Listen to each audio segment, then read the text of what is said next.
historia de la iglesia. Vamos a orar.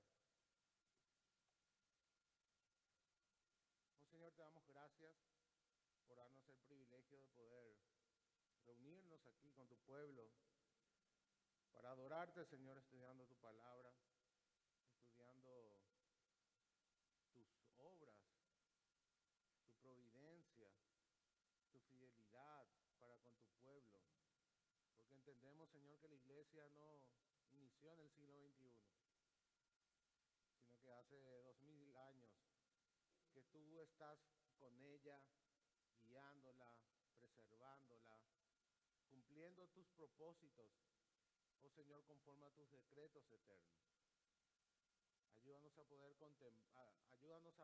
contemplar hoy tu obra en este periodo que vamos a estudiar, que es la Alta Edad Media. Oh Señor, nos humillamos delante de ti y rogamos tu guía en el nombre de Jesús. Amén. Hermanos, generalmente hay una creencia popular de que la Alta Edad Media, que en este caso son los años 950 hasta 1500, justo anterior a la Reforma, prácticamente no ocurrió nada y todo lo que pasó con la iglesia es malo y no tenemos absolutamente nada que rescatar. Si nosotros afirmamos esto de manera absoluta, estamos negando la fidelidad del Señor. Porque si ustedes recuerdan, en Mateo 28, cuando el Señor Jesús, o antes, inmediatamente antes de ascender, Él había dicho a su iglesia que Él estaría con ellos todos los días hasta el fin del mundo. ¿Recuerdan, hermanos, esa promesa? Y si nosotros nos aferramos a esa promesa, a la palabra de Dios, y decimos que en toda la era medieval, en esos 1000 años de oscurantismo, como generalmente se conoce, no había pueblo de Dios, o no había un remanente, estamos negando la fidelidad de la palabra de Dios, estamos negando la eficacia del Espíritu Santo. Entonces, si bien es cierto, fue una época oscura en muchos sentidos, también hubo hombres de Dios que se levantaron en aquel tiempo y muchos, a pesar de sus errores, fueron utilizados por Dios para el cumplimiento de sus propósitos. Ese es entonces el chip que debemos de ponernos ahora a la hora de mirar este periodo de la iglesia. Habíamos visto la semana pasada cómo los incidentes políticos de Europa, recuerdan la invasión de los bárbaros y la manera en que se dividió el imperio en dos, el imperio oriental y occidental, y la manera en que ambos imperios, o el escenario político de ambos imperios, tuvo una incidencia en la iglesia. En este periodo que vamos a ver hoy, también hubo muchos conflictos entre el Estado y la iglesia.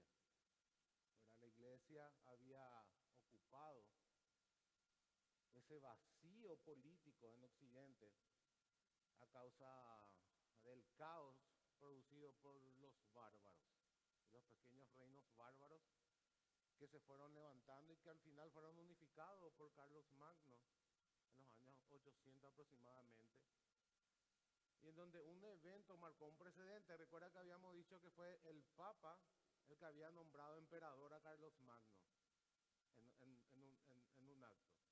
Eso marcó un precedente que dio paso a algunos eventos de lo que vamos a estudiar hoy. Vamos a ver entonces las raíces de esos conflictos que se dieron en este periodo. Inmediatamente después de que el imperio occidental se unió en el trono de Carlos Magno, el imperio tuvo que lidiar de nuevo con una serie de invasiones que tuvieron efecto. Seguramente ya habrán escuchado, se hizo en estos años una serie, se hizo muy popular llamada la serie de los vikingos. pero una serie que se hizo muy popular. Bueno, los vikingos asolaron la Europa occidental durante 200 años prácticamente, por el norte, conocido como los normandos. Por ahí de la zona de Escandinavia, los suecos, los noruegos y los daneses invadieron y saquearon Europa una y otra vez. Ahora, estas invasiones no tenían tintes religiosos como la de los musulmanes, sino que simplemente era para rapiñar, venían, asolaban los pueblos, mataban a todos y rapiñaban.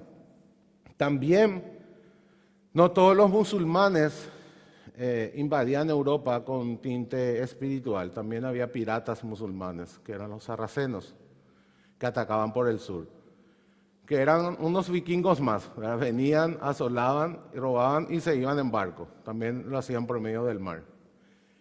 Y por el este también estaban los invasores húngaros, que hacían la misma cosa. Entonces, todo el imperio occidental tuvo que lidiar con este panorama de inseguridad que propició un nuevo escenario político, económico y social. Adivinen cuál fue, hermanos. Esto dio inicio a lo que se llamó el feudalismo. ¿Y cómo ocurrió esto? Las personas ya no podían confiar en el rey porque el rey era incapaz de ofrecerles seguridad. Era imposible que el rey pueda proteger todas las costas del imperio. Entonces los señores y los nobles empezaron a construir castillos y fortalezas y ofrecían a los campesinos seguridad con la condición de que ellos les ofrezcan lealtad y trabajen sus tierras. Y es así como estos señores comenzaron a arrendar las tierras a estos campesinos y esto dio a luz al feudalismo y los pequeños nobles y las pequeñas ciudades que se fueron formando en Europa. Era la única manera de poder protegerse de estas invasiones, de estos salvajes, porque eran terribles, hermanos. Cada vez que estos llegaban, tanto los vikingos, los sarracenos o los húngaros, mataban, violaban, incendiaban y robaban se llevaban absolutamente todo lo que encontraban. O sea, era sin compasión. Entonces las personas con el fin de buscar seguridad se refugiaban en estos señores, en estos nobles, que eran terratenientes y que construían las pequeñas fortificaciones que le daban la oportunidad de poder resistir estos embates de estos saqueadores. Y así nace el feudalismo que da toda una forma, toda una estructura a Europa por unos cuantos siglos, tanto económica, política, como socialmente. La autoridad entonces de estos señores se volvió más importante que la del rey con el pasar de los años. Ahora, ¿cómo Dios obraba dentro de todo este escenario político, económico y social? Y así como lo hizo siempre. ¿Recuerdan en la etapa que habíamos estudiado de la invasión de los bárbaros? Cómo la iglesia había levantado a hombres que enviaron misioneros para predicar a esas tribus bárbaras. Bueno, así también fue en aquel tiempo. También hubo misioneros que fueron a tierras de los escandinavos, de los húngaros y inclusive de algunas tribus musulmanas en la región de Mesopotamia, y muchos de ellos se convirtieron en cristianos. Es más, toda Escandinavia abrazó el cristianismo. Si ustedes ven hoy, Suecia, Dinamarca, Noruega, son países protestantes, hermanos. Todos son países protestantes. No solamente abrazaron el cristianismo, sino que abrazaron la reforma protestante. Casi todos ellos son luteranos. Y los húngaros también, cuando fueron derrotados finalmente, retrocedieron y formaron lo que hoy es Hungría y abrazaron en su gran mayoría como la religión oficial el cristianismo. Entonces, a pesar de todo este escenario caótico, el Señor seguía obrando en medio de todo eso, y muchos de ellos fueron salvos al transcurrir con el pasar del tiempo. De esta manera el cristianismo entonces de nuevo gana una batalla no con armas carnales, sino con armas espirituales, poderosas en Dios para derribar todo tipo de fortaleza.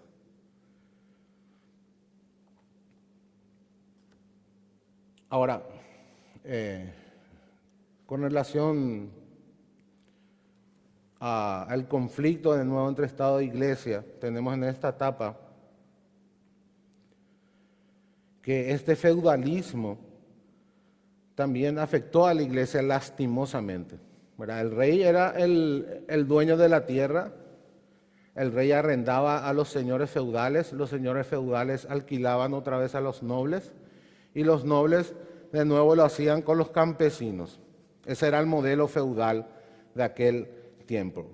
La Iglesia cayó en este mismo vicio, en donde ellos se constituían, o los monasterios, habíamos hablado de los monasterios que comenzaron a hacerse poderosos haciendo el bien. Recuerdan que ellos habían tenido muchas tierras, porque muchas personas ofrendaban sus tierras con el fin de obtener el favor de Dios, y así los monasterios se fueron agrandando, adquiriendo riqueza y poder. Y cuando entramos en esta etapa de la historia, ellos también caían en este vicio del feudalismo de alquilar sus terrenos para obtener ganancias. Entonces los abades, los encargados de los monasterios, se volvían señores ricos y poderosos. Y muchos de ellos simplemente pensaban en el ministerio, o sea, en el servicio a la iglesia, con este fin de volverse ricos y poderosos. Inclusive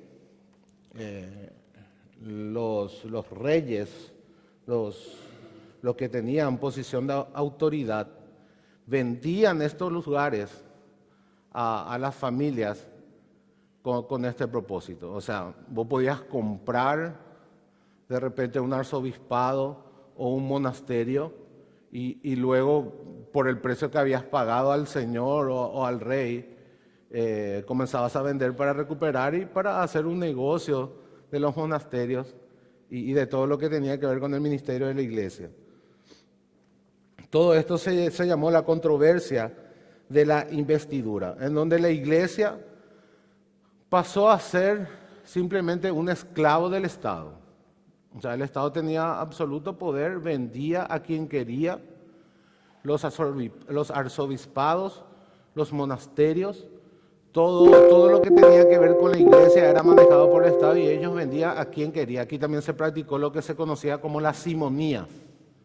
¿Qué era la simonía? Lo que acabo de explicar. Las personas podían comprar. O sea, vos querías ser obispo, o querías ser sacerdote, o querías el arzobispado de una provincia, o querías ser el abad de un monasterio. ¿Qué hacías? Lo comprabas. Iba y le pagabas al emperador una cierta suma de dinero y ese obispado era tuyo, ese monasterio era tuyo, ese arzobispado era tuyo, y luego vos imponías grandes cargas a los feligreses, con la práctica ya como muy conocida por nosotros en la Reforma Protestante de las indulgencias, ¿verdad? Comenzaba a vender el favor de Dios para obtener el perdón de los pecados. Así fue como este vicio se fue agrandando y vemos cómo la Reforma llegó a ser algo absolutamente abominable, ¿verdad? En la Reforma vimos que las grandes ventas llevadas por Tetzel era justamente para recaudar la construcción de la Basílica de San Pedro. O sea, el Papa León estaba construyendo una obra gigantesca renacentista, donde los más grandes artistas renacentistas de aquel tiempo, Rafael, Miguel, eran obreros de esta gran Basílica de San Pedro. Y eso requería mucho dinero, y ese dinero se conseguía por medio de la venta de las indulgencias. Todo esto tiene su cuna aquí, todo esto nació aquí del feudalismo que fue también incursándose en la manera en que la iglesia se administraba. Ahora, muchos no estaban de acuerdo en cómo se había corrompido la iglesia. La reforma en la iglesia católica no comenzó con la reforma protestante, en realidad ya hubo movimientos anteriores, varios intentos fallidos de intentar reformar y de limpiar la iglesia de toda esta corrupción. Básicamente, las reformas se impulsaron por medio de los monasterios. Hubo monasterios que se levantaron. Estamos hablando ahora estamos, o sea, del 950 hasta 1500, y ahora estamos en los años 1000 aproximadamente. O sea, en este tiempo cambia todo este escenario, ¿verdad? Por causa de esas invasiones, nace el feudalismo aproximadamente en el año 1000 y cambia todo el escenario político, económico y social, y eso también afectó al área religiosa, porque el feudalismo también se insertó ahí y comenzaron a manejarse de esta manera y la iglesia se comenzó a corromper. Porque ahora se veía la iglesia como una manera de hacerse rico y poderoso, no como una manera de servir a Dios, sino de ser poseedores de tierra y de lucrar con la tierra y de vender las indulgencias para poder también recuperar el dinero que vos invertiste por haber comprado ese arzobispado o ese obispado para poder ejercer el ministerio.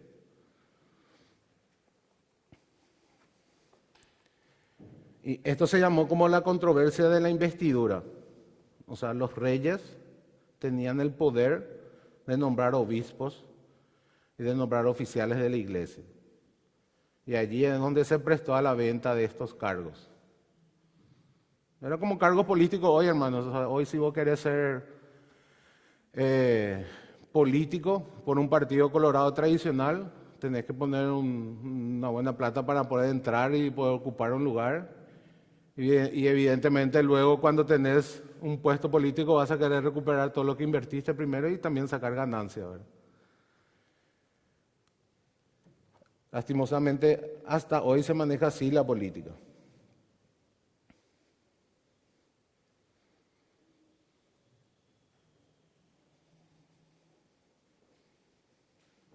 Ahora, ¿qué pasaba con esto? ¿Qué pasaba cuando los nobles o los reyes, porque no solamente los reyes, incluso los nobles que arrendaban esas tierras y que luego vendían o lo alquilaban en los monasterios, ellos tenían la autoridad también para nombrar sus propios obispos? O sea, yo era un señor, un lord, y tenía una tierra de mi propiedad y tenía mi iglesia, por así decirlo, en mi provincia, y yo tenía la autoridad de poner a quien yo quiera ahí como obispo. ¿Se entiende? Y yo le ponía ahí a quien yo quería, a quien me convenía. No buscaba que alguien ocupara ese cargo por integridad, sino por conveniencia. Y ahí fue que eso se fue degradando y corrompiendo. En gran manera.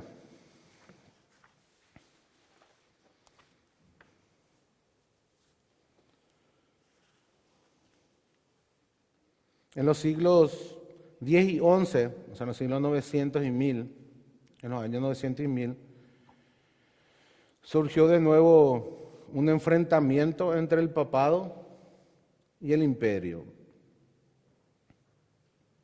Los emperadores ahora ya no solo afirmaban que tenían el poder de nombrar a los obispos, sino también que ellos tenían el poder de nombrar a los papas.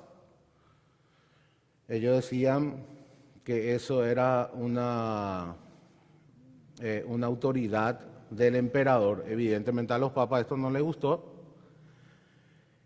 y cada uno nombraba un papa. El emperador nombraba para su papa y Roma nombraba para su papa, y así había momentos que habían 3 papas.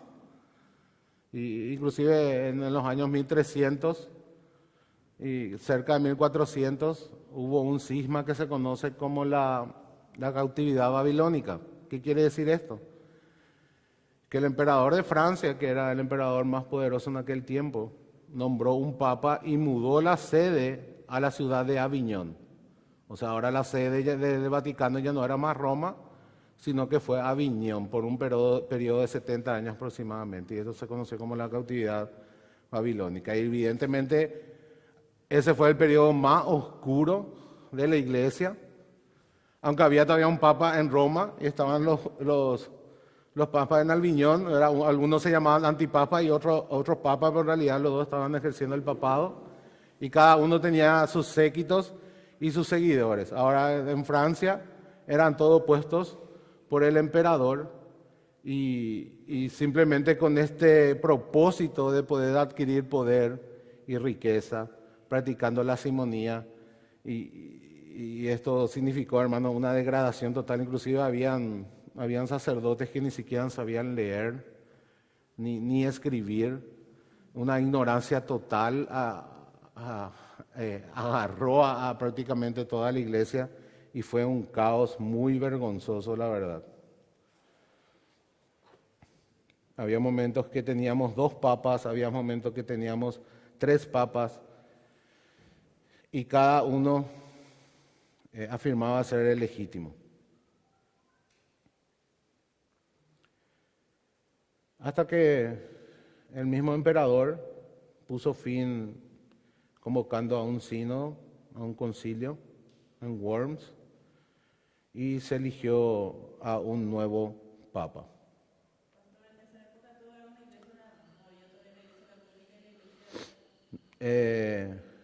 Sí, ya estaba dividida.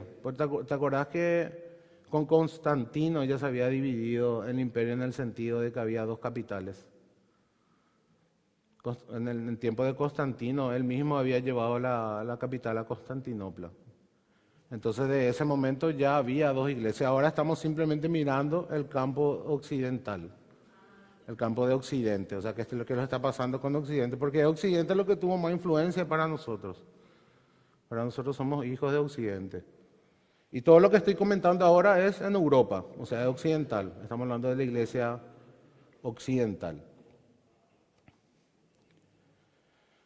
Bueno, estamos entonces entre este conflicto entre el papado y el imperio.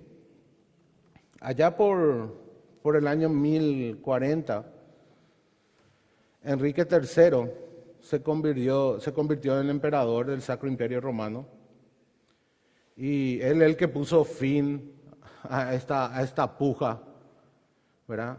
Que es anterior a esta cautividad babilónica. La cautividad babilónica que mencioné ocurrió en el año 1300. Antes de eso ya había pujas de poderes, porque cada uno quería ese poder para hacerse de tierra, para hacerse de dinero, para hacerse de poder. O sea, ese era el anhelo de aquellos que se metían al ministerio, que se metían al obispado. Y esto duró prácticamente casi toda esta época. En el año 1000 aproximadamente había 3 papas. Y Enrique III convoca a este concilio, ¿verdad?, a un sínodo en Alemania, y pone fin, o sea, le desecha a todos los otros que se nombraban papas y nombra a León IX al trono papal. Este León IX tenía una mentalidad de reformar el papado y de sacar el papado de las manos del imperio.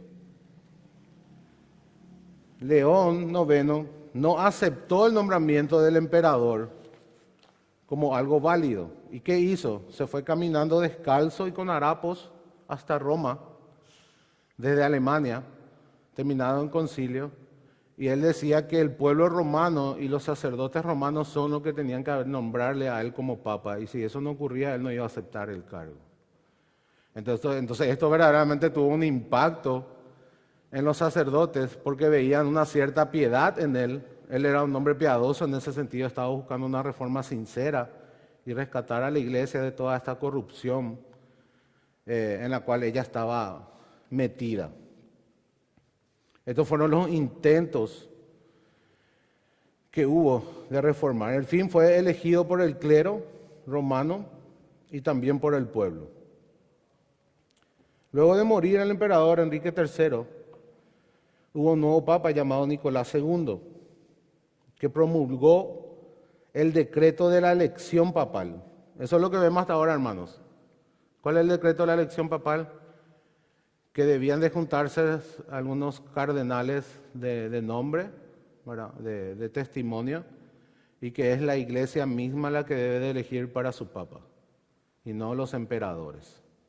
Entonces, este fue Nicolás II a mediados del siglo XI, mediante un decreto que se llamaba el decreto de la elección papal. Esto se pudo poner en marcha recién en el Cuarto Concilio de Letrán en el año 1180 aproximadamente. Luego de Nicolás, que en realidad simplemente siguió la estrategia de un hombre llamado Hildebrand, quien luego de la muerte de este Nicolás fue nombrado papa y fue uno de los que más fuertemente impulsó la reforma de la iglesia. Estamos viendo la reforma de la iglesia por medio de papas que querían reformar la iglesia católica. Estamos ahora viendo eso, hermanos. Este Gregorio VII, o sea, Hildebrand, que al convertirse en papa tomó el nombre de Gregorio VII,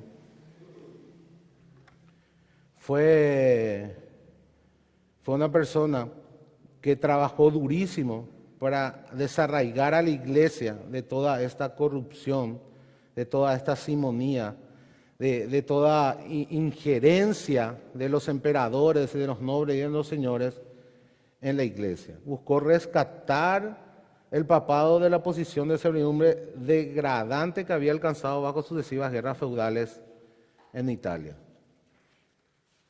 ¿Qué hizo el Papa Gregorio VII? Él hizo el Dictatus Papae, el decreto papal del año 1075. Y fíjense lo que él declaró en este decreto, hermanos. Es importante para saber por qué la Iglesia Católica está donde está y cómo terminó ahí. Él declaró que nadie podía juzgar al Papa, que solamente el Papa podía designar y destituir obispos. Y hasta ahí, bueno, dentro de la Iglesia, hasta puede ser controversial lo que nadie puede juzgar, eso no debería ser así, pero sí que podía designar y destituir obispos. Pero luego añadió que podía destituir reyes y emperadores. El decreto papal, o sea, él de nuevo pasando todo el poder al lado de la iglesia, quiso afirmar el poder de la iglesia sobre el Estado. Y dijo que los emperadores y los reyes debían de besar los pies de los papas cada vez que se acercaban a él o querían hablar con él. Y que los papas, por el hecho de ser papas, ya eran considerados de manera automática como santos de la iglesia. O sea, ese es el decreto de Gregorio VII. Evidentemente esto fue una guerra, una declaración de guerra contra la controversia de la investidura. ¿Recuerdan? La controversia de la investidura era que los emperadores nombraban obispos, cardenales, hasta nombraban a los papas. Pero ahí se armó un desastre. Entonces ahora la iglesia, impulsando una reforma católica por medio de hombres que tenían cierto testimonio de vida y que vivían de manera austera, practicando seguramente, la mayoría de ellos eran monjes, entonces tenían un duro trato del cuerpo, eran personas instruidas también. Los monjes eran los únicos que eran instruidos en aquel tiempo, sabían leer, sabían escribir y llevaban una vida austera, ganándose el favor de los señores en Roma y de la iglesia. Querían de nuevo recuperar ese poder que la iglesia iba perdido. O sea, era una puja, hermanos, entre los emperadores y la iglesia por medio del Papa. Cada uno quería tener el poder sobre el otro. Este Papa Gregorio destituyó y excomulgó al emperador Enrique IV. Porque Enrique IV se resistió a una elección que hizo el Papa del obispo de Milán. O sea, el emperador no aceptó al obispo nombrado por el Papa. Entonces el Papa le excomulgó y le destituyó como emperador. El emperador evidentemente respondió de la misma manera, le destituye al Papa y le condena al Papa. Pero finalmente el Papa tenía más poder porque se había ganado el favor de muchos señores y lores. Recuerden que los reyes ya no tenían el mismo poder de antes a causa de qué, de esas invasiones que habíamos hablado y de cómo los señores feudales y los nobles habían ganado poder, porque ellos sí podían brindar la seguridad a la gente del imperio por medio de sus fortificaciones y castillos alrededor de todo el imperio. Entonces, al ganarse a estos señores y a estos nobles, el Papa adquirió más poder que el mismo emperador. Tanto es así que el emperador tuvo que humillarse y ir descalzo hasta Roma, y el Papa le dejó parado bajo la nieve durante 3 días como una manera humillante sin recibirle. Y luego le recibe el emperador, tiene que humillarse y besarle los pies para recibir el perdón del Papa. O sea, imagínense lo que lograba, hermano, un Papa en aquel tiempo. Era terrible. Luego finalmente este Papa termina en el exilio, pero logró marcar un precedente bastante importante en cuanto al orgullo papal. Un próximo Papa fue el más poderoso de todos, este fue Inocencio III, allá a finales de los años 1100 y comienzo de los años 1200. Fue la época más alta quizá del papado esta. Inocencio también siguió aplicando el mismo decreto que había publicado el Papa Gregorio VII, ¿verdad? Pero él agregó inclusive algo más. Él dijo que el sucesor de Pedro es el vicario de Cristo, o sea, el Papa. Y él ha sido establecido como mediador entre Dios y el hombre, inferior a Dios, pero superior al resto de los hombres, menos que Dios, pero más que los hombres, quien debería juzgar a todos y no ser juzgado por nadie. O sea, fue en este tiempo que se fue gestando lo que hoy conocemos la infalibilidad papal, ¿verdad? Y la representación vicaria, la supuesta representación vicaria del Papa, de Cristo por medio del Papa en la tierra. O sea, fíjense, hermanos, según el dogma católico, el Papa es el mediador entre Dios y los hombres hoy. O sea, él es el representante de Dios en la tierra, no, es el Espíritu Santo. Es el Papa. Y todo esto fue tomando forma. Acá tiene que haber un aprendizaje para nosotros, hermanos. ¿Cómo reaccionamos ante el error? Porque se da cuenta que al comienzo ellos tenían un deseo noble de rescatar a la iglesia de la corrupción. Pero como también eran hombres corruptos y no midieron su corazón perverso, se fueron a un extremo en donde tomaron más de lo que tenían que haber tomado y defendieron más de lo que tenían que haber defendido. Y todo esto ocurrió porque la iglesia se fue separando de la palabra de Dios. Por todos los eventos que fueron sucediendo. Hubo cierto, unos eventos que colaboraron en esto, la invasión de los bárbaros, quienes eran hombres incultos que no leían, no escribían, no tenían la posibilidad de acceder por su cuenta a las escrituras o estudiar la Biblia por su cuenta porque no sabían leer. Luego de las invasiones bárbaras también el latín se pierde como lengua vernácula y nativa. La iglesia siguió sosteniendo el latín, todas las misas, todos los cultos, todas las enseñanzas, y los bárbaros no hablaban latín. ¿Verdad? Cada pequeño reino tenía una lengua, ahí nacieron las lenguas que hoy están repartidas por el mundo. Los anglosajones, los hispanos, los francos, todas esas son tribus bárbaras que dieron a luz los idiomas que hoy están en el mundo: el francés, el inglés, el español, el alemán, que eran de los germanos. Entonces, con el tiempo esto se fue ocultando, fue quedando a manos de la iglesia, y luego de estas invasiones también, que cambió el escenario y dio poderes a los señores feudales, y todo este sistema terminó afectando a la iglesia, y así la iglesia se vio metida en una batalla más de poder que por la verdad, corrompiéndose totalmente. En medio de todo esto, Dios seguía obrando en medio de su pueblo. Seguía obrando, hermanos, porque su palabra así lo dice.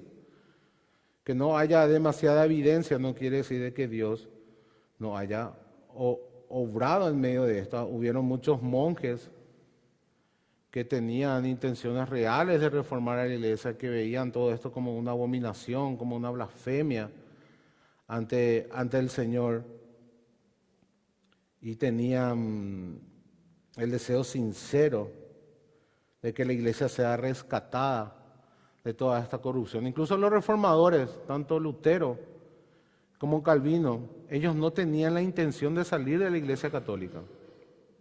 Nunca fue en la intención de ellos salir de la iglesia católica. Porque como dijimos, la iglesia católica somos nosotros. La iglesia católica significa iglesia universal, la iglesia invisible. Ahora, la iglesia católica fue dando de manera ya primitiva, como dijimos ahora con la teología inclusive de Ireneo de Lyon del siglo II, III, fueron afirmando de que la iglesia de Roma tenía cierta preeminencia sobre la demás y eso se fue gestando y le fue dando poder a Roma y luego Roma se corrompe y toda la institucionalización de la iglesia se corrompe. Pero eso no quiere decir que nosotros no seamos miembros de la iglesia católica. Ahora no somos miembros de la iglesia católica romana, no comulgamos con su dogma. Pero somos reformadores también, como muchos de estos hombres de la historia que intentaron reformar, algunos con aciertos, otros con más errores. Pero vemos que Dios estaba intentando de alguna manera rescatar a la iglesia de esta cautividad babilónica en la cual estaba presa. Con Inocencio III dijimos que llegó al máximo de su poder. Ellos tenían, hermanos, tanto poder en este tiempo, llegaban a tener tanto poder, que Inocencio III prohibió a toda Francia asistir a misa en un tiempo, obligando al rey de Francia para que acepte de nuevo a su divorciada esposa. Él repudió a su esposa al rey, la esposa acudió al Papa, el Papa le ordena que vuelva a recibir a su esposa, el rey se negó. Entonces, como castigo, el Papa prohibió a todos los feligreses franceses asistir a misa, canceló todas las misas de Francia y el pueblo fue a presionar al rey y el rey tuvo que recibir de nuevo a su esposa divorciada. O sea, ese era el poder del Papa en aquel tiempo. Dijimos, Dios seguía obrando porque su palabra así lo dice. Él está con nosotros todos los días hasta el fin del mundo. Vemos, por ejemplo, la historia de los reyes. En la época más oscura del reino del norte de Acab y Jezabel, seguía habiendo 7,000 personas que no doblaban rodillas ante Baal. Y así también creemos que en este tiempo hubo personas de que no doblaron rodillas ante la investidura de los emperadores, ante la simonía de los corruptos que compraban cargos eclesiásticos, ante las persecuciones que seguían dándose en algunas partes del imperio por parte de estos bárbaros, incluso de algunos musulmanes. Había monjes y monjas que con sus errores procuraban vivir las verdades del Evangelio en sus vidas. En fin, creemos que en esta etapa Dios también tenía un pueblo. Y vamos a hablar de algunos hombres conforme vamos avanzando en esta clase.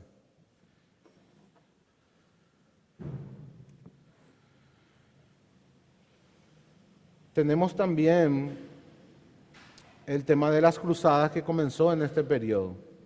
Creo que casi todos estamos familiarizados con las cruzadas. Hubieron 9 cruzadas en total. Solamente la primera ganaron los cristianos. Después toditas perdieron. Solamente la primera ganaron los cristianos, donde recuperaron por 60 años aproximadamente Jerusalén. Y luego de nuevo los musulmanes las recuperaron hasta hoy, ¿verdad? La primera cruzada comenzó cuando una dinastía del califato del Cairo, que se llamaba la dinastía Fatimí, controló Jerusalén y comenzó a destruir los lugares santos de los cristianos, los lugares sagrados de los cristianos, y también tenían muchísima hostilidad y trataban muy mal a todos los peregrinos que iban a Jerusalén año tras año. Luego fue tomada por otra dinastía de los turcos que siguieron con la misma política. Entonces el Papa Urbano II en el año 1095 convocó a un concilio en la ciudad de Clermont, en Francia, y convocó a todos los cristianos, ricos y pobres, y todo aquel que pueda empuñar un arma, en ir a liberar a Jerusalén de los musulmanes. Y ese fue el evento de la primera cruzada, en donde recuperaron, como dije, parcialmente Jerusalén, pero luego de nuevo fueron tomados por los musulmanes. Ahora, en la cuarta cruzada es un periodo triste, hermanos, de la historia. Esta cruzada fue justamente ordenada por el Papa Inocencio III, de quien estábamos hablando, en donde él quería destruir al jefe de los musulmanes, al líder máximo de los musulmanes de aquel tiempo, que se llamaba Saladino, seguramente habrán visto en algunas películas. Era un temible y respetado líder musulmán que tenía su centro en Egipto. Y el Papa Inocencio II quería invadir Egipto y destruir el corazón mismo de su fuerza. Pero la cruzada nunca llegó a Egipto. Y en un revés lamentable, los occidentales invadieron Constantinopla y saquearon una ciudad cristiana. Pusieron a un obispo católico, depusieron al patriarca de Constantinopla, asolaron la ciudad y la debilitaron, hermanos, a tal punto que Constantinopla nunca más se pudo recuperar de eso. Y fue por causa de esta cruzada entre cristianos que Constantinopla no pudo resistir el embate del Imperio Otomano y fue la caída de Constantinopla unos años más adelante. Entonces fue un periodo triste de la historia. Como los cruzados iban, muchos no con una actitud espiritual, sino más bien con una actitud de saquear a los musulmanes, y como no lo pudieron hacer y no obtuvieron nada, entonces fueron y saquearon Constantinopla para hacerse de bienes y de riquezas. Y tenemos este lamentable episodio de la cuarta cruzada. El gobierno católico no duró mucho en Constantinopla, pero sin embargo debilitó mucho a la ciudad. Dijimos que hubo cruzadas posteriores, hubieron 9 cruzadas en total. Una de las pocas en la que tuvimos una victoria más diplomática que bélica fue por medio de Federico II, que nos dio por 15 años la ciudad de Jerusalén, pero de nuevo después fue recuperada por los musulmanes. Esta actitud de la cruzada tuvo consecuencias desastrosas también, hermanos, en el pensamiento europeo en aquel tiempo. Fue de este pensamiento de las cruzadas lo que nació lo que hoy se conoce como la Inquisición. O sea, la Inquisición nace de este pensamiento de las cruzadas. La Inquisición son cruzadas entre cristianos. O sea, hubieron cruzadas no solamente contra los musulmanes, sino también contra grupos heréticos o contra grupos a quien el Papa consideraba como herejes. Este pensamiento de la cruzada tuvo muchas consecuencias en la Iglesia. Inclusive este Papa Inocencio III fue el que instituyó la Inquisición. Y una de las formas más conocida por nosotros y que fue más vergonzosa para la historia de la humanidad de la Inquisición española del siglo XV. Creo que todo absolutamente alguna vez hemos escuchado de la Inquisición española, donde le daba autoridad a la Iglesia para inmiscuirse en ejecuciones civiles. Ellos tenían la autoridad de apresar, de torturar y de ejecutar a quien ellos consideraban enemigos de la fe. Y esto se prestaba, hermanos, a un montón de abusos. Porque no es que a vos te apresaban y vos tenías derecho a defenderte, no. Vos no tenías derecho a defenderte. Ellos te torturaban hasta que vos des otro nombre. Y si no da otro nombre, morías. Así era. Y mucha gente, con el afán de librarse de esas torturas, decían cualquier nombre del vecino o de alguien conocido, para que eres libre y así la Inquisición de repente te podía visitar en cualquier momento. Fue un periodo terrible. Y todo esto nace del pensamiento de las cruzadas. Esto aumentó el poder del papado de manera impresionante porque le daba atribuciones que no debían de tener. Ahora, cuando ellos se expusieron también a los musulmanes en las cruzadas contra ellos, se expusieron también a la erudición musulmana, quien había revivido la filosofía aristotélica. O sea, los musulmanes habían sido influenciados por el pensamiento de Aristóteles y cuando los cristianos se encontraron con ellos en las cruzadas, trajeron muchos de estos documentos y también la influencia aristotélica volvió al pensamiento de la Iglesia que hasta ese tiempo había sido más una influencia neoplatónica. Debemos entender, hermanos, de que toda verdad es verdad de Dios, no importa quién la diga. O sea, si un musulmán dice que el cielo es azul, ¿el cielo deja de ser azul por eso? No. Aristóteles y Platón dijeron muchas verdades. Y no por no ser cristiano significa que no sean verdades. ¿Se entiende? Es un principio sencillo. Es un principio sencillo. O sea, la verdad es al ser, a las criaturas. La verdad está fuera de nosotros. O sea, cualquier persona, sea cristiano o no, puede decir una verdad. Ese es el pensamiento que debemos de entender. Y el pensamiento cristiano, en manos de los apologistas del segundo siglo, como Justino, se sirvieron mucho de la filosofía neoplatónica para poder interactuar con el mundo secular y poder demostrar de que el cristianismo tiene mucho que aportar al pensamiento y a la cultura. Eso también ocurrió con la vertiente del pensamiento de Aristóteles, que en este momento de nuevo tuvo un resurgir en el pensamiento de la Iglesia luego de las cruzadas. Por ejemplo, hombres como Tomás de Aquino eran hombres que pensaban utilizando como base el pensamiento aristotélico para presentar las verdades cristianas.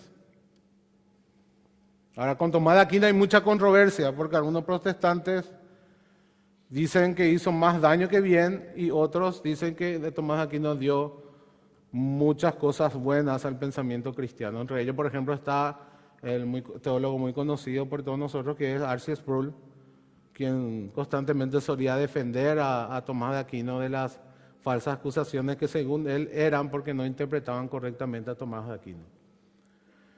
Yo leí algunas cosas de Tomás de Aquino, no leí su obra magna porque tiene 30 volúmenes, que se llama La Suma Teológica, pero leí lo que habla de la doctrina de la gracia y es exactamente como nosotros la entendemos. O sea, si vos lees a Tomás de Aquino, él defiende y cree el tulip, los 5 puntos de la doctrina de la gracia. Afirma la depravación total, la elección condicional, la gracia irresistible, la perseverancia de los santos y la muerte particular de Cristo por sus escogidos. Todas esas doctrinas están claramente defendidas porque Tomás de Aquino también fue influenciado por el pensamiento de Agustín como casi toda la iglesia occidental. Es algo controversial ahí, hermano, había que estudiar, yo no lo hice todavía a fondo a Tomás de Aquino para poder tener una postura en base a si sus aportes fueron más buenos que malos. Dentro de los protestantes hay como 2 vertientes en cuanto a Tomás de Aquino. Bueno, vamos a continuar. ¿Cómo podemos ver nosotros hoy las cruzadas? Porque uno de los cuestionamientos que siempre se le hace a la iglesia es en base a las cruzadas, ¿verdad? Que se utilizó a la fe para hacer más mal que bien. Bueno, las cruzadas no dejó sin culpa, hermanos, a los musulmanes y a los cristianos. O sea, en ambos lados había culpables. Tampoco a nosotros debería de sorprendernos todo el mal que se cometió porque nosotros comprendemos cuál era la situación en la cual se encontraba la iglesia y cuál es la situación del corazón humano. Nuestra identidad no está arraigada en ninguno de esos papas, ni en ninguno de esos hombres del pasado, ni en ningún hombre que no sea Jesucristo. O sea, nuestra identidad es solamente el Señor Jesús y nadie más que Él.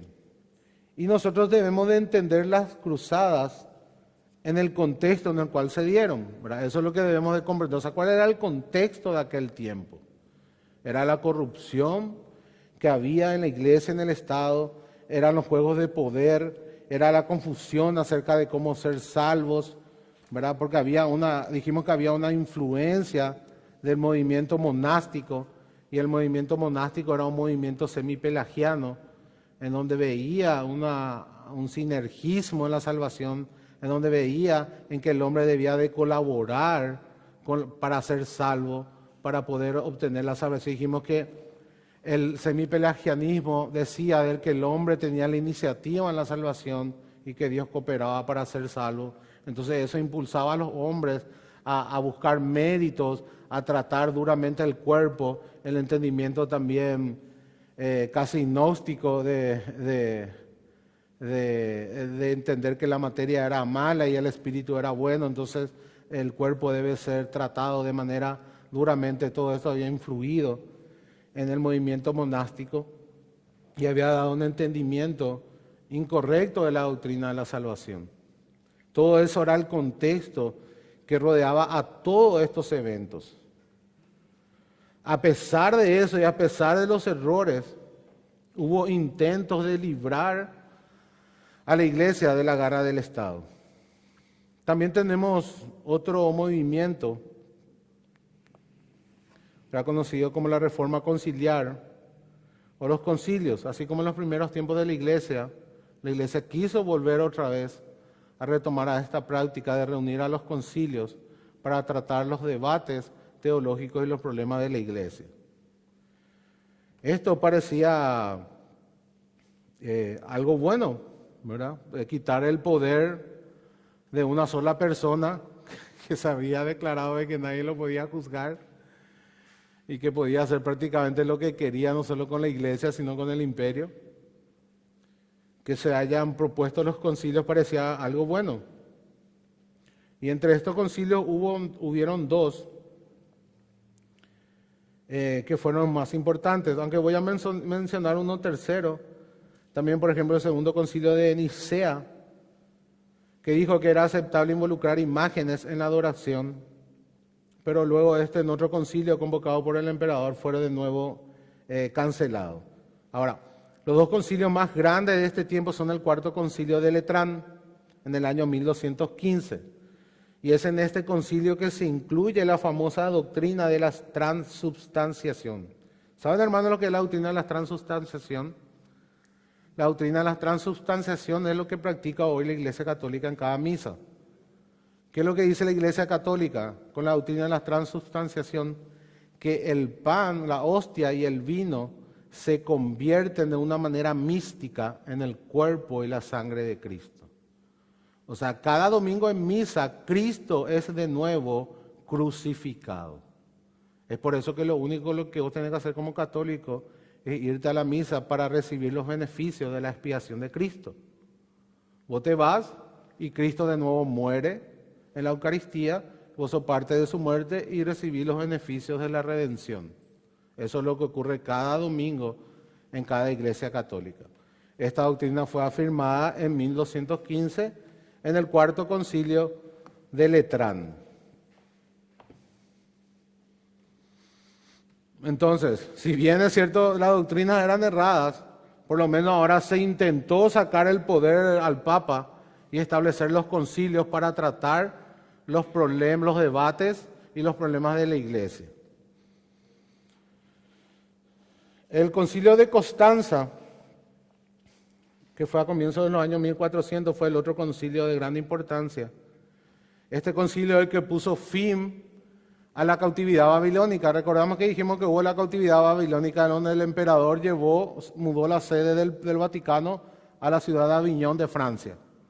Entonces, teníamos a un papa en Francia, a un papa en Roma, y por ahí había otro papa también que se había nombrado. Teníamos 3 papas al mismo tiempo luchando por el poder. Se convoca a este concilio de Constanza, se le depone a los 3 papas y se le nombra a Martín V como el único papa, y se logra conciliar eso con toda la iglesia. O sea, toda la iglesia acepta el nombramiento por medio de este concilio. Vemos que el concilio estaba teniendo un éxito en este sentido. Este concilio declara que los concilios tienen la autoridad espiritual más elevada en toda la cristiandad y que debía de celebrarse cada 10 años, si es posible cada 5 años. Eso también se estableció en el concilio de Constanza. Aquí en este concilio de Constanza también ocurrió un hecho histórico muy conocido, en donde, bajo un salvoconducto del emperador Segismundo, John Hus, que había sido acusado de herejía, es convocado para asistir al concilio y presentar defensa, pero una vez que llega al concilio, los obispos de Roma lo apresaron y lo condenaron como hereje a la hoguera. El salvoconducto dado por Segismundo no le sirvió de nada. Fue una trampa. Ahora estamos todos muy contentos por los concilios, de donde se le quita la autoridad al Papa. Pero ¿qué pasó con este Martín V, que fue nombrado? Una vez que él toma el poder, él anula de nuevo los concilios y dice que el Papa es la máxima autoridad. Duró muy poco la felicidad de la reforma conciliar, ahora de nuevo el Papa se hizo del poder. O sea, la persona que había subido por medio de los concilios, ahora dice que los concilios no tienen ninguna autoridad y que solamente ese concilio tuvo autoridad porque él lo había firmado. De nuevo caemos en lo mismo. La siguiente reforma o tipo de reforma vinieron por el monacato, dijimos los monjes. Gregorio e Inocencio habían intentado reformar desde el papado,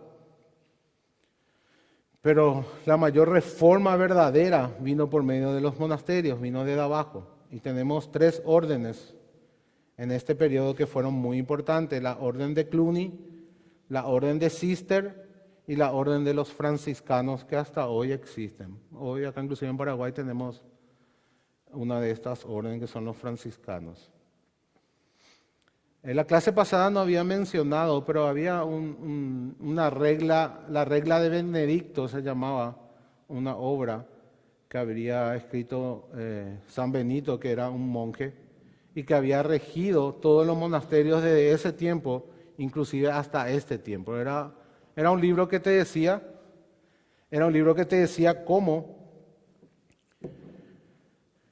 cómo se debía de ejercer el monasterio. Estas 3 órdenes, las 2 primeras, la orden de Cluny y la orden de Cister, surgieron en Francia. La primera orden prohibió la venta de los terrenos de la iglesia o de alquilar los terrenos de la iglesia a las personas como una manera como una manera de no caer de nuevo en la simonía y en que los obispos se conviertan en hombres poderosos. Y hubo un cambio de estructura en donde ahora el monasterio tenía una sede central y todas las otras sedes tenían que rendir cuenta a este monasterio central. O sea, los monasterios ya no eran más monasterios independientes. Esto tuvo una influencia por casi 2 siglos en toda Europa, y con esta influencia y con los aportes de los señores, al final también fue creciendo y se hizo muy rico y terminó corrompiéndose. La orden de Cister nació para oponerse a esta orden porque no estaba de acuerdo en cómo esta otra orden llevaba las cosas. Y tenía una forma más frugal, por así decirlo, de vivir, o sea, una manera más sencilla, una manera menos ostentosa, en donde de nuevo promovían los trabajos manuales. La orden de Cluny promovía más la erudición de los monjes, y la orden de Cister promovía más de nuevo el trabajar la tierra y hacer trabajos con las manos. De esta orden nace un hombre famoso llamado Bernardo de Claraval, que es verdaderamente nuestro hermano, ¿verdad? Hombres como Calvino lo tienen en muy alta estima, también Lutero.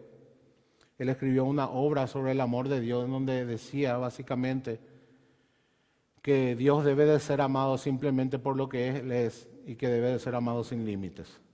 Esa era básicamente su proposición.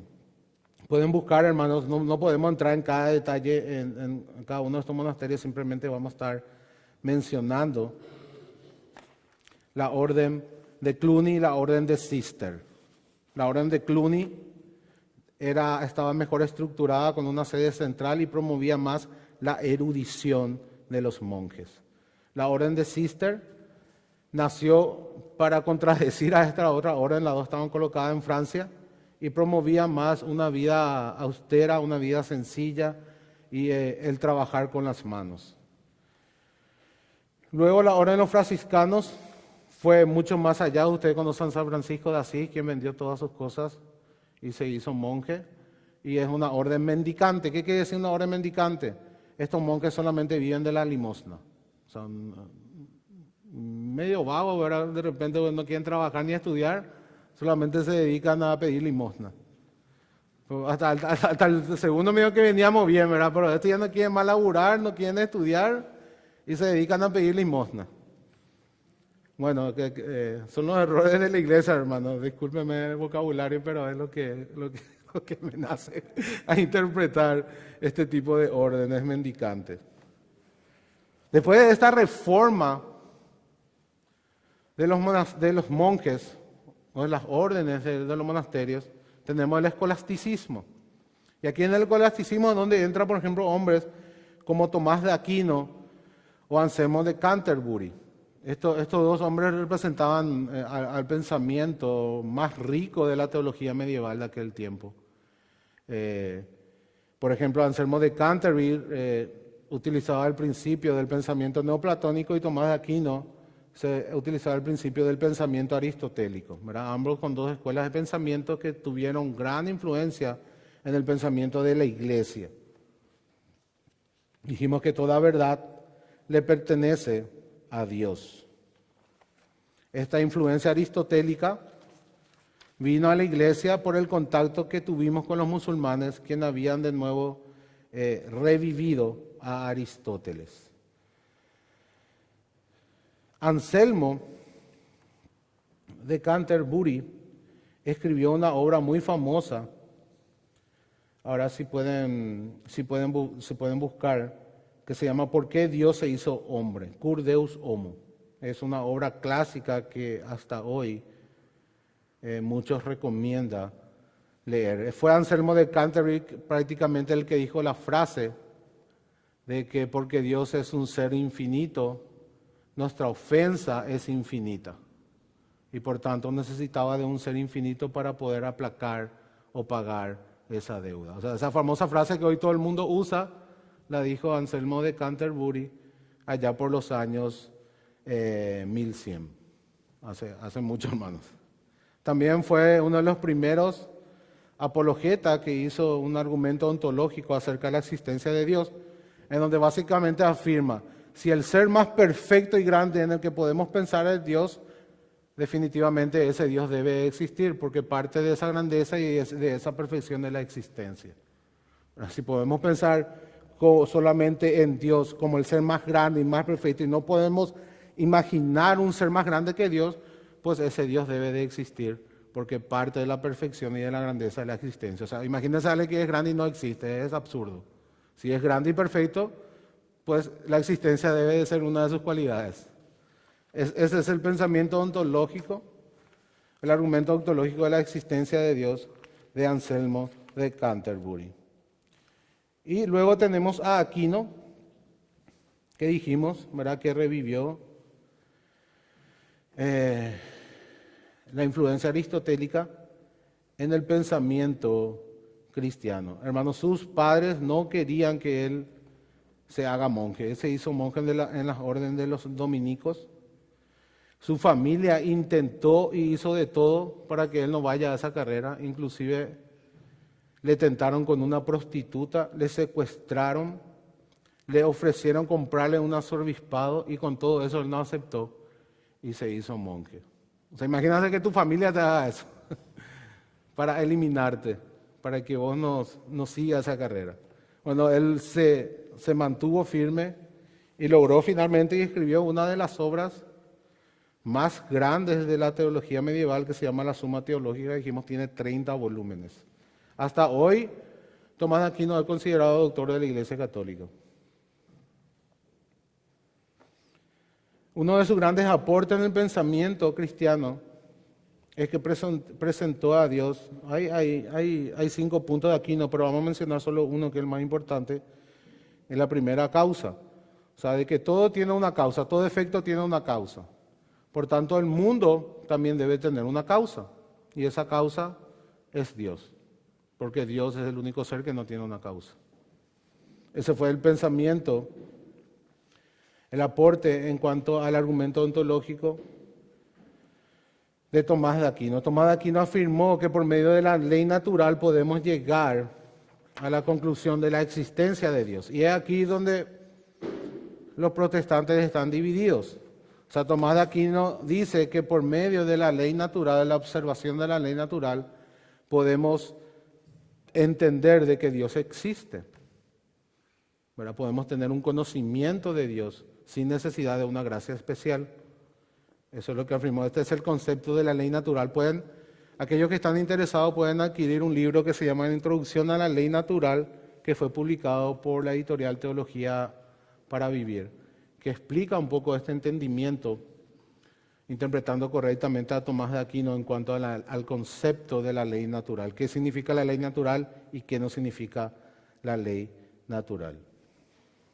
Como siempre, los hombres tienen sus aciertos y sus errores. Aquino no fue la excepción. Muchos interpretando a Aquino hicieron de nuevo un gran énfasis en el semipelagianismo que había dominado la Iglesia Católica. Luego de esto, hermanos, para finalizar, al final de esta era ya tenemos a los precursores de la Reforma Protestante. O sea, la Reforma Protestante no empezó con Martín Lutero. Todos estos movimientos ya iban dando pequeños pasos, tropiezos, diciendo de que algo estaba mal con la Iglesia, de que la Iglesia no podía continuar con esta corrupción. Algunos lo hicieron de manera incorrecta, como Inocencio y Gregorio. Otros lo intentaron hacer de una manera más correcta, pero aún con algunos errores, como las órdenes monásticas, ¿verdad? El escolasticismo también intentó recuperar el pensamiento cristiano con hombres como Anselmo y como Tomás de Aquino, donde eran hombres piadosos, probados, hermano. Imagínense la prueba de Tomás de Aquino, que su propia familia le ponga con una prostituta y le ofrezca arzobispado comprados, y que él se mantenga firme en su deseo de estudiar y de aportar y de rescatar a la Iglesia de los errores en el cual estaba metido o metida. Y posterior a él aparecieron hombres que fueron inclusive influencia en los reformadores. Hoy, en la ciudad de Worms, donde Lutero había defendido sus 95 tesis, está un monumento a la Reforma, y en ese monumento están los precursores. O sea, Wycliffe, John Hus, Pedro Waldo y Girolamo Savonarola, que fueron los 4 pre-reformadores. En Worms tenemos un monumento con esas 4 personas. En Ginebra también tenemos un monumento, ¿verdad? No sé si ustedes conocen las 4 estatuas famosas de Ginebra, donde están Knox, Teodoro de Beza, Juan Calvino y Guillermo Farel. Eso vamos a hablar en la siguiente clase de la Reforma Protestante. Pero los grandes precursores fueron hombres como Pedro Baldo, que ya en los años 1200 había predicado la reforma de la Iglesia, predicando públicamente en contra de la inmoralidad, en contra de la doctrina de la transubstanciación y en contra del purgatorio. Todas estas doctrinas también fueron peleadas por los reformadores. Pedro Baldo ya lo hizo en los años 1200 y fue perseguido. Incluso hermanos, hasta hoy sigue restos de la iglesia de los valdenses. Los valdenses se unieron a la reforma protestante y tomaron el ala reformada, o sea, se volvieron calvinistas, abrazaron la teología calvinista en la era de la reforma. Ellos siguieron existiendo hasta ese tiempo. Tenemos también a Wycliffe, que era un profesor en la Universidad de Oxford y funcionario del gobierno inglés, quien empezó a predicar también contra la doctrina de la transubstanciación y en contra del poder absoluto que tenía el Papa, diciendo también que todo el cuerpo de Cristo estaba conformado por los escogidos de Dios.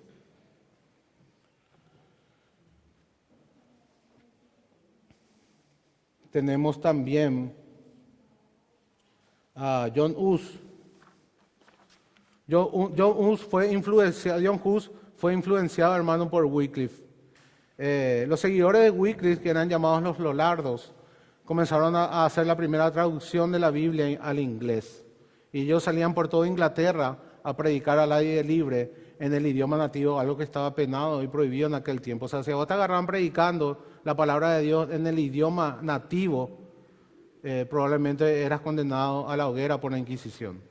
Estaba penado con la muerte. Los Lollardos, que eran discípulos de Wycliffe, continuaron con su labor, tradujeron la Biblia y la predicaban en el idioma inglés. Esta traducción, esta obra de Wycliffe llegó hasta la ciudad de Bohemia, allá en Praga, donde Juan Hus la leyó y también comenzó una reforma en ese lugar.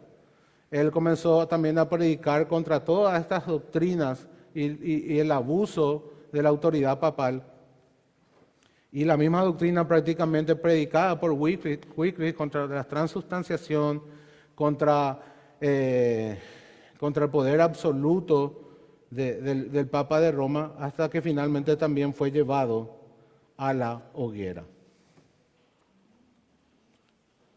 Todos hicieron prácticamente lo mismo. También Savonarola, por una cuestión de tiempo, hermanos, vamos a mencionar simplemente a Savonarola, que fue un reformador en la ciudad de Florencia, de Italia, también predicando en contra de la corrupción de familias poderosas que dominaban la ciudad y la iglesia, las familias de los Medici, trayendo un avivamiento en la ciudad y luego también siendo condenado y ejecutado a muerte.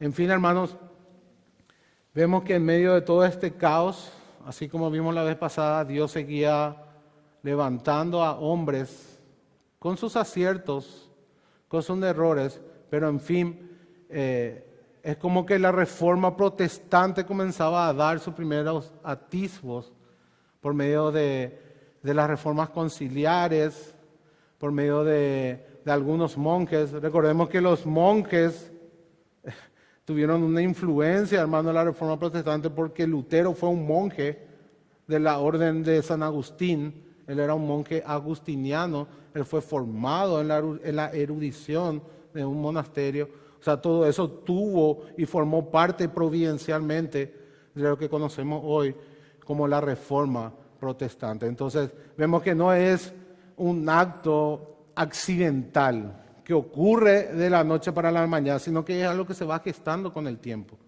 Y eso también debe de animarnos a nosotros, hermanos, a nuestro obrar. Porque quizá hoy estamos esforzándonos, predicando a nuestros familiares, instruyendo a nuestros hijos con perseverancia, con constancia, y no vemos a lo mejor frutos de nuestra labor. Pero no debemos dudar de que Dios, aún en medio del caos que podremos estar viviendo, Él está obrando, hermanos. Él está obrando. En algún momento ese avivamiento, esa reforma va a dar a luz, así como lo hizo también la historia. Vamos a orar. Padre, te damos gracias, oh Señor, por tu palabra.